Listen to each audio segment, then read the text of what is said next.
L-Aġenzija tal-Enerġija u l-Ilma nediet strateġija nazzjonali għal riċerka u innovazzjoni fis-settur għall-10 snin illi ġejjin. Lan ta' dan hu li jingħata appoġġ lill-industrija u l-akkademja fil-qasam biex jipprovdu l-informazzjoni li jkollha impatt tanġibbli. Fl-istess ħin se jkun żgurati li tissaħħaħ il-koordinazzjoni bejn il-partijiet kollha fil-qasam.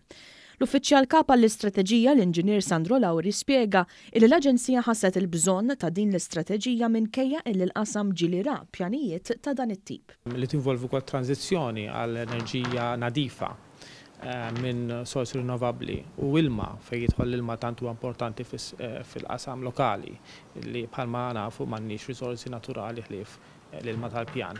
Allura ħassejna li dak kien hemm bżonn strateġija iffokata f'daw iż-żewġ setturi u għalhekk żviluppajna din l-istrateġija b'konsultazzjoni wiesa ovvjament. L-Aġenzija ħadmet ukoll mal-Kunsill Malti għax-Xjenza u t-Teknoloġija għat-tfassil tal-istrateġija.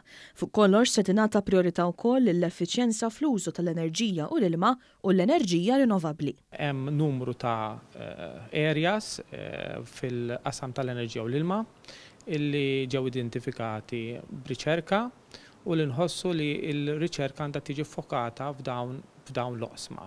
Għan prinċipali ieħor tal-istrateġija huwa li npoġġu flimkien l-stakeholders madwar mejda u bekk ikun hemm pooling ta' riżorsi bejniethom. Il-Ministru responsabbli minn dan il-qasam Michael Farrugia qal li dan kollu qed ikompli jibni fuq ħidma li diġà qed issir fis-settur u li se tippromovi idejat ġodda bilan li jiżdietu l-investimenti u l-kompetittività. L-istrateġija hija wkoll aċċessibbli għal pubbliku minn fuq is-sit uffiċjali tal-Aġenzija għall-Enerġija u l-Ilma.